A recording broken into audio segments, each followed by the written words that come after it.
నమస్కారం, నేను మీ డాక్టర్ అభినవ్ కెంబావి, మీ clinic men's clinic Kothapeta నుంచి. ఈరోజు మనం మాట్లాడుకోబోయే టాపిక్ చాలా ముఖ్యమైనది. అదేంటంటే అంగస్తంభన గాని, శీఘ్రస్ఖలనం గాని, అంటే erectile dysfunction or premature ejaculation.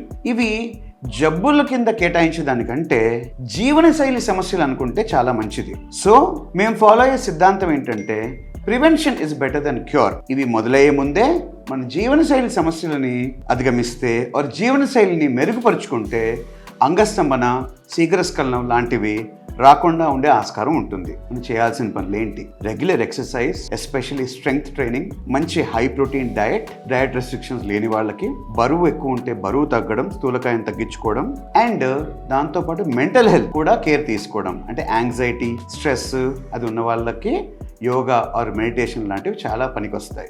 So ఈరోజు మనం తెలుసుకునే విషయం ఏంటంటే లైఫ్ స్టైల్ ఆర్ జీవనశైలి మెరుగుపరుచుకుంటే అంగస్తంభన అండ్ శీఘ్రస్ఖలనం లాంటి ప్రాబ్లమ్స్ని రాకుండా చూసుకోవచ్చు. నమస్కారం.